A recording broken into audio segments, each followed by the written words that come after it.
Obviously, you and Michael raced very competitively. We know that there was a political situation there, but you did race closely with him. We've just had that incident in the last race between the Red Bull drivers. Can you give us some of your insight on that situation? Yeah, anything you want to say about that? I mean, were you surprised that it happened? Can you understand how it happened? Could that ever have happened at Ferrari? Why didn't it ever happen at Ferrari? I mean, for me, it was a little bit of a misunderstanding on the. Yeah, honestly, I mean, you drive a Formula One car. Whoever drives a Formula One car, you're gonna say, "Wow, the brakes and the power and so on." But I bet you on the data, if I have all the telemetry, all of us here, you're gonna see that the car is difficult to keep on a straight line. I dare everyone here that on the feeling you're going to see that the car does that because it's so steep, it follows the road, so on the straight the car can do a little. We're talking about a centimeter, but it will be difficult to draw a line. So any miscalculation, just like it happened there, it's a touch, and when you touch at around 300 kilometers an hour, it's a crash, obviously. So I think both of the drivers there were they didn't know what was going on, because I haven't spoken to Mark, I haven't spoken to Sebastian, but I've read that Webber was told to save fuel. That's the only chance a teammate have, because the cars are so much the same speed and so much that it's difficult to follow, and then to grab the slipstream and so on. For me, it would have been impossible to overtake. But if one is going a little bit slower, the other one had a chance. Webber should have closed the door completely, but he may have thought, oh, my teammate, maybe my team, maybe. So the maybes just started to raise, and I think he opened a little bit. Sebastian saw his chance, and then whenever this thing happened, it was just a miscalculation by a very, very little bit, and that was what happened. I don't think it was intentional from any of them. It was just a worst case scenario for the team. I shouldn't answer the case. I'm going to ask you an even more difficult question now, Rubens, and forgive me if I'm going too deep into it. But just before you slowed in Austria to let Michael pass, how many voices did you have in your head telling you not to do that? How near did you get to not doing that? Well, up to the last corner. People told me, because then I heard a proper voice saying something that I wish I never heard, and that's what it made me.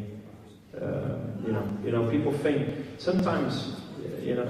To be fairly honest with you guys, I've signed for Ferrari at the end of mid-99, and I promise you, I sat on that room and said, I won't sign if you tell me that there are anything said on the contract about Schumacher having this or that more. So my contract had zero. It was not like, because people say, oh yeah, Rubens knew that. He signed a contract, so he knew. And that's why I was, sometimes I was so angry, because my contract had zero things saying that Schumacher had more than I did. And that's why I've always fought inside of the team because of that. And I've left the team because of my own happiness. And that's why, I don't care. I might, as a human being, I've learned a lot more than a cup or a trophy that I carried home. So in life, you need to have your own merit of things. And I might never win the championship, but I can tell you, if I had the freedom there, I might have 1, 2, or 3. So it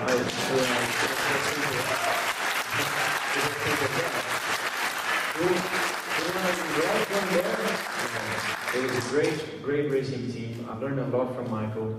It's you gotta see the positive on everything. So it's quite easy to talk badly about him in a room like this of people teasing me to say something about it. I honestly, from the bottom of my heart, there was that moment which changed Formula One. If you see the rules today don't allow you to have any, you know, theoretically team orders because of that day. And the cup is at my place. The first place is in there. They pay me for the 10 points. They didn't pay me for the 6 points. So it was it was that day. I just felt that it was my win anyway. So there was plenty of voices, and I wish I had a phone to call my dad at that time to say, "What do you think?" If you ask me if I would do that again, no. I would like to see the other side of the.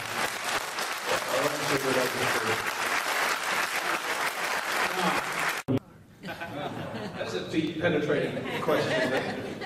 It's what is it like driving a Formula One car? It's not the acceleration. It's not the speed that you carry on the straight line. It's the speed that you carry when you're moving the steering wheel. It's the passion behind that. That's the thing that drives me. And a lot of G-forces involved.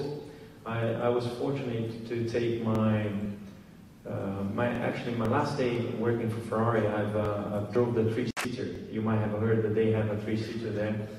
And I took my dad and my granddad. And so they both Rubens. I'm Rubens, my dad is Rubens, my granddad is Rubens.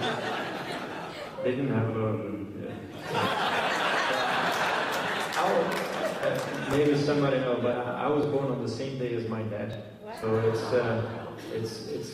there's some mystery in that I want to get to know still, because we very much the same. And my dad never drove a racing car. So for me, I wanted for him to feel what was a Formula One car and the speed. And there's a great picture with the G-forces involved of us three. I mean, I'm turning into the corner. Which circuit is this, Ruben? Is Fiorano. And you see a racing driver, you tend to turn and your head goes to this side because you're looking already to the corner. There's this great picture of me turning to the corner and the other two. So it is like driving a Formula One car. And what did your granddad say about it all? I can't say. There was so much bad word. I was so worried. I mean, he's still very young, and he's 82 now, so he was 77, 78, and I was worried because, take my granddad at 300 kilometers an hour, I felt like, I should take care, and then he said, just go, because there you can hear his radio, you have an emergency button, and he can press it, and I back off straight away, so it's really well done. And I said, on the corners, I'm not going to take it that fast, but I'm going to push it all I can through the gears and see if it feels. And after the long straight, when I came off the throttle, and I said, "How's it, Grandpa?" And then he said something that I cannot say.